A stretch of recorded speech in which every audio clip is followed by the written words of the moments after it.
Hello everyone, welcome to today's training session on threat hunting using EDR by Ravdeep Sodhi. My name is Ravdeep Sodhi. I'm an information security and cybersecurity professional with 18 years of experience. I'm working with banking security for last more than 8 years. And also I have experience in information security services and the trainings. I have worked with the information security startups. Let's go to the today's training session's objective and what you will be knowing after this session. Very first thing, we should know why we need threat hunting and what is threat hunting is. Then how the organization they can prepare for the threat hunting, and to do the threat hunting, how they can create the hypothesis on the endpoint attack indicators. Then how they can plan this endpoint data collection to do the threat hunting. They can isolate the threat hunting outcomes based on the performed threat hunting. And the last thing is that we will also inform that about the our upcoming session on the EDR in incident response. So why you need threat hunting? Because cyber criminals they never sleeps, and they don't go on holidays. They don't celebrate their festivals, or they don't have any vacations, but they do attack 24/7.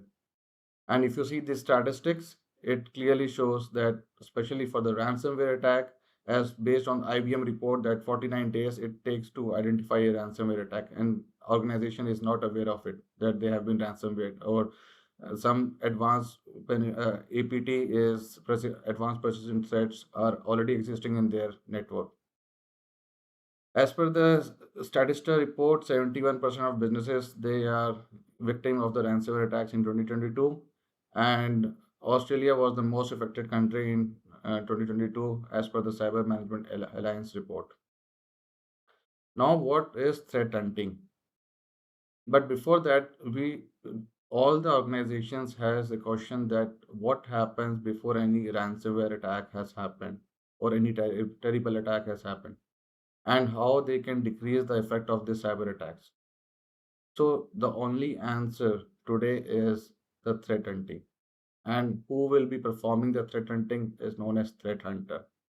So basically, we need to understand what threat hunting is. Threat hunting is, in very simple terms, is to find out the unknown, to hunt for the unknown which is previously unknown, or the unremediated threat which is ongoing threat in your organization. So threat hunting is something that the outcome may or may not be something related to the objective of the threat hunting, but threat hunting is something to find out unknown. It can be a 0 day, it can be any malicious or advanced attacks or APTs.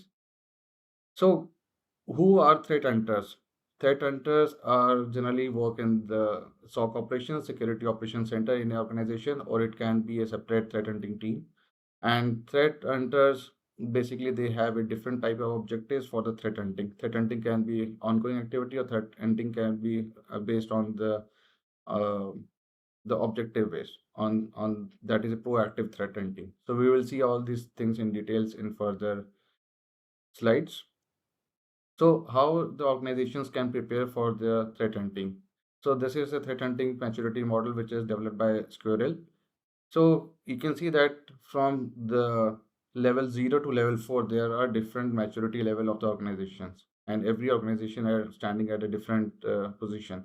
So based on their own assessment of their level of the maturity in threat hunting, where they currently stand with respect to whatever their maturity is. For example, if the company or organization they are completely relying on just automated alerts, so they are at the very initial stage, or they have already in, or if the organization has incorporated any threat intelligence in their IOC searches, they are at the level 1.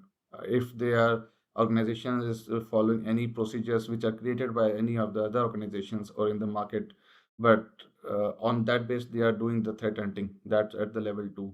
Then if the organization is very innovative and they are at the maturity level where they are creating their own analysis procedures, so that they are level 3. And level 4 is the organization which are at the top of the maturity level, where they are able to automate I'm sorry, they are able to automate this kind of the analysis procedure, which other organizations they are not able to do it. So how a organization they can prepare after understanding their maturity level in threat hunting.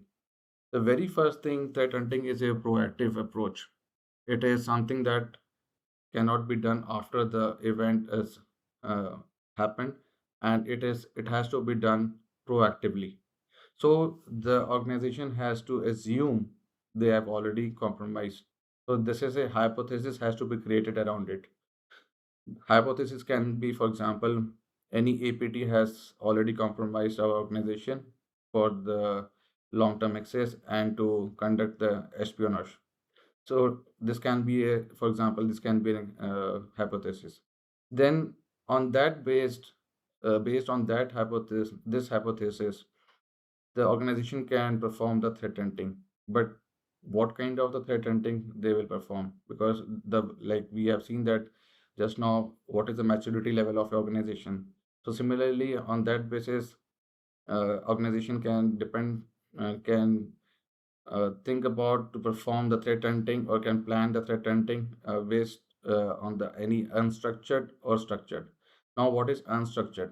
Unstructured is a completely a data driven threat hunting, where they will be trying organization is trying to find out any of the advanced attacks or malicious attacks or malicious anomalies in the data, whatever the data they have collected. And that is not a focused, or it is not a particular or specific uh, kind of a threat actors they are looking for the TTPs or IFCs. So the structured threat hunting is a complete approach where they are looking for specific information about a particular threat actors or threats.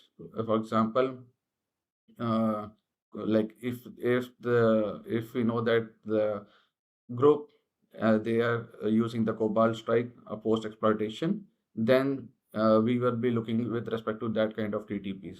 So structured threat hunting is based on the specific threat intelligence input, and unstructured is not based on any specific threat intelligence. And question comes how the organization will think that with how they should go for, or what kind of the threat hunting they should go for it. So we recommend that the diamond model is the best approach. They should think about what kind of an industry they are working in, what are their location, what are the current geopolitical issues, and what adversities and or most likely attacks or most likely threats, and then whether these adversaries have the infrastructure and capability to pull off this attack. So based on this diamond model, they can plan their threat hunting. Now, what is the outcome of threat hunting? You have performed the threat hunting, but what is the outcome? Many of the times, the threat hunting performed by the organizations, it doesn't provide you the uh, TTPs you're looking for or the IUCs. It may or may not you get the threat hunters will get the output with respect to the objectives, because it can be the hypothesis stands false positive and there is a no breach has happened. So how it helps an organization? It can help in reduction in mean time to detection, because now they know what kind of the data they had already analyzed and what are the rules they can create. They can develop the new detection or existing monitoring on for the existing monitoring system, because after the threat hunting they can create the new playbooks, or you can create a different rules or use cases for your monitoring purpose. So the question comes, why threat hunting is an ongoing activity? Because of two major reasons. One is mm, the organizations facing any nation state attack or the threat, because it has the capability to evade your capabilities.